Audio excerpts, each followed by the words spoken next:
Good morning po sa inyong lahat. Hallelujah. Welcome po muli sa ating pong vlogging.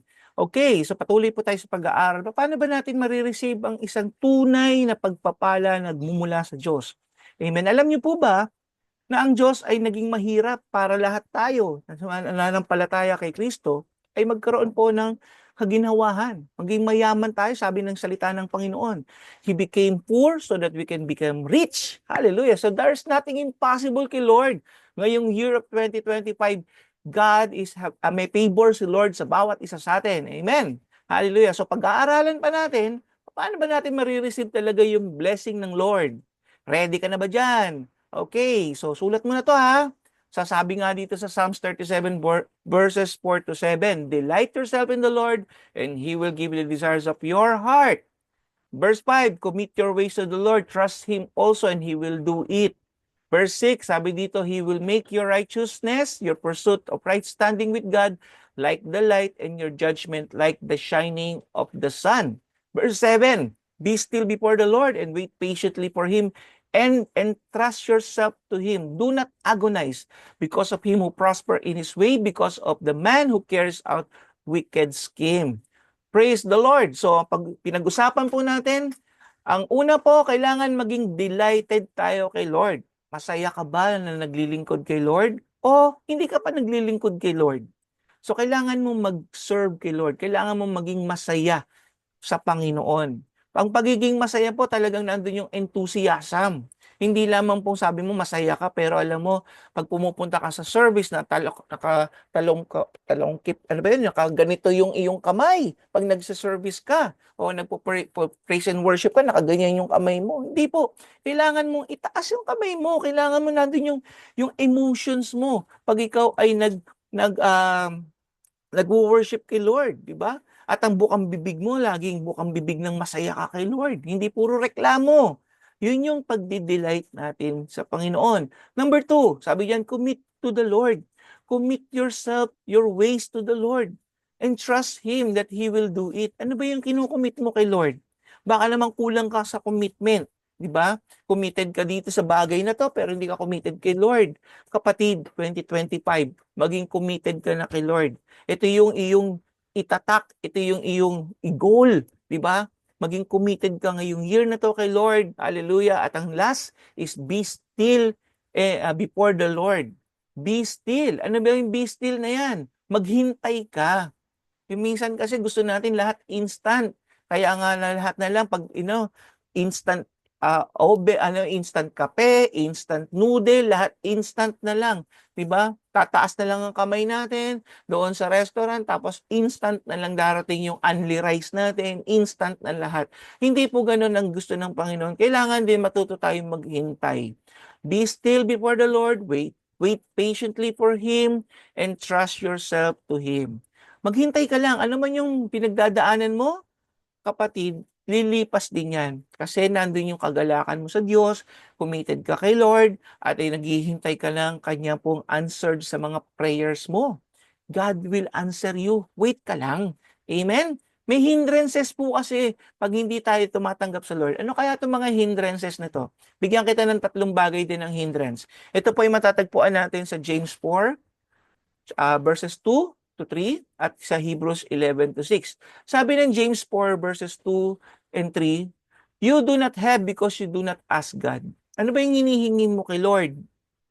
When you ask, you do not receive because you ask with wrong motives. Yan, nako. Minsan humingi tayo, Lord, pagpalain mo ako, pagyamanin mo ako para inggitin ko tong kapitbahay ko. Eh, maling motibo. Diba? Pagyamanin mo ako para punta na ako doon sa mga magagandang lugar sa buong mundo, kumain sa masasarap na restaurant, ay maling motibo. So, hindi tayo makakatanggap mula sa Lord yan. Sabi nga ng verse 3 pa dito, that you may spend what you get on your pleasure. Ayaw ng Lord ibigay yung mga hinihingi mo kasi baka mali ang motibo po natin. So, yun po yung isang dahilan. Mali ang motibo. Okay, Hebrews 11:6. Without faith, it is impossible to please God. Because anyone who comes to Him must believe that He exists and that He rewards those who earnestly seek Him. So, Titignan po natin dito sa dalawang verses na to, ano ba yung mga dapat nating ginagawa. Dapat pag humingi tayo kay Lord, tama ang motibo natin.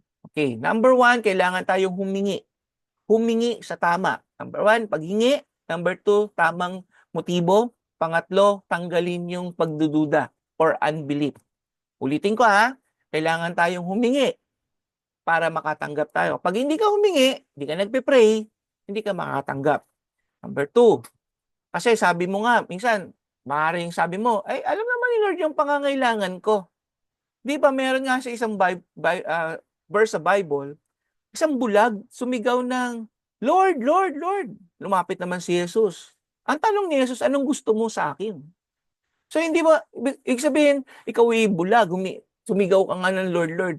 Di ba? Eh hindi mo naman in-specify ano ba yung gusto mo. Kaya tinanong pa siya ng Panginoong Jesus, ano yung gusto mo? Sinabi niya, pagalingin mo ako, makakita ako. So doon pa lang kumilos ang Panginoon. So ganun din tayo sa buhay natin. Minsan tayo paulit-ulit ang panalangin natin, yung mini-memorize natin, yung prayer natin. Ano ba talaga hinihingi natin? 'Di ba? Yung bang parang sabihin natin sa nanay tatay natin, "Ma, pogi mo." "Tay, pogi mo. Ma, ang ganda mo." O paulit-ulit na lang tayong gano'n. O pengi naman ito, pengi niyan. Ano hinihingi mo ba talaga? Ano ba talaga yung gusto mo? Sabihin mo kay Lord. Hindi siya madamot. Kailangan lang maging specific tayo kung ano ba yung gusto mo. But be careful of what you're asking, ha? Tingnan natin yung motibo natin kasi yung wrong motives po natin, hindi rin tayo makakatanggap po diyan. Tandaan po natin yon. Kung pansarili lamang po natin yan at hindi ka magiging kalugod-lugod sa Lord, kitang-kita ni Lord yung heart natin, hindi ka pagbibigyan po dyan. At yung pangatlo nga po, ay yung pagdududa natin, yung unbelief po natin. Maaaring humingi ka, Lord, bigyan mo ako ng ganito. Gusto mo instant na parang bumagsak mula heaven yung hinihingi mo. Hindi po ganun. May timing si Lord. Parang magulang, gusto mo ng ice cream, hindi ka pa nanananghalian. Bibigyan ka ba ng ice cream? Hindi po. Kailangan sasabihin ng mga magulang sa'yo, o kumain ka muna ng lunch nakakatabi bigyan ng ice cream. Nakikita niyo yung process kung ang tao nga ganun mag-isip, what more si Lord? Mas mahusay ang Panginoon magmahal at mangalaga sa atin. Amen? So yan po yung tatlong hindrances. Okay. Tatlong bagay naman, tatlong keys, paano tayo makaka-receive. Sabi ng Matthew 7:7-8, sabi dito, ask and keep on asking. Ask and keep on asking, it will be given to you. Seek and keep on seeking, and you will find. Knock and keep on knocking, and the door will be open to you. For everyone who keeps on asking, receive, and he who keeps on seeking finds, and to him he who keeps on knocking, it will be open. So meron ditong ask, seek, and knock. Pero kailangan pandagdagan pa natin yung pagpapasensya. Ibig sabihin yung tuloy-tuloy, yung consistency na asking, di ba? Seeking and knocking. So tatlong bagay po paano tayo makaka-receive. Ask, seek, and knock. Tatlong po yan.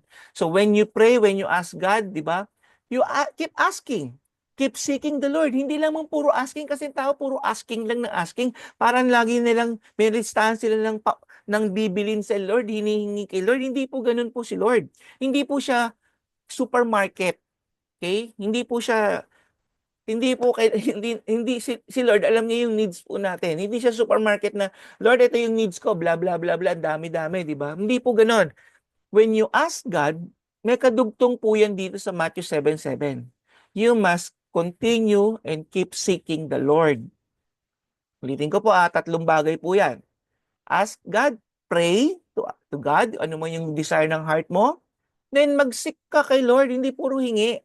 Si Lord naman, makikita mo, di ba? So, sabi nga diyan, you will find Him. When you keep seeking God, you will find Him. When you knock the door of yung heaven, the door will be open. So, tatlong bagay po yan. Ask, seek, and knock. Ano po ba yung knock? Hindi lang po yung knock ng pintuan. Yung knocking po, that is worship. Yung seeking and knocking, that is worship. You read your Bible and worship God. Diba? Go to the presence of God. Yung pagpasok mo sa presensya ng Diyos, ito po ay pagpintuan. Papasok ka doon sa presensya ng Panginoon at mag-worship ka. Yan po yung tatlong bagay na kailangan po nating ipagpatuloy ngayong year 2025 so that magkaroon tayo ng pagbabago. Makikita niyo po, makikita niyo po yung changes ng inyong pong prayer ngayong year of 2025 when you do this according to His will. Amen? Hallelujah. So, purihin ng Panginoon. So, dito po muna tayo magtatapos at may bago tayong topic bukas. Hallelujah. And I believe ito pong life nito ng buhay pananampalataya ay malaking kapakinabangan natin kung napapattern lang tayo doon po sa standard ng kaharian ng Diyos. This is the culture ng kaharian ng Panginoon. This is what God wants us to be transformed, diba, into Christ-likeness. Kaya nga po si Jesus, kahit wala po siyang pera nung bumaba dito sa lupa, can you imagine, signs, wonders, and miracle ay sumusunod sa Kanya. Hindi siya nagkulang because His Heavenly Father ay lagi nagpo-provide sa Kanya. Amen po ba? Ikaw pa kaya? Ako pa kaya? Lahat pa tayo kaya na nandun kay Kristo Jesus? Amen? So I hope that I encourage ko po kayo today at tayo po ay magpatuloy sa pagsunod at pakikinig ng salita ng Diyos. Hallelujah. Manalangin po tayo. Aming Amang Diyos, salamat po dahil kami po ay destined, Lord God, to have this life of great benefits, Panginoon. And I pray, Lord God, na ang lahat po ng nakikinig, nag-aaral lang yung salita, ay tunay nga, O Diyos, na makamtan nila ang mga blessings po ninyo, mga promises po ninyo, and they will learn, Lord God, to be transformed, Panginoon, into Christ-likeness, Lord, at makita nila itong prayer time nila, yung devotion time nila, yung worship time nila, Lord God, ay tunay nga, Lord God, maging buhay sa bawat isa. Purihin ka, sambahin ka, Panginoon, sa pangalan ng Panginoong Jesus. Amen and amen. So God bless you all. Kita-kita tayo bukas muli.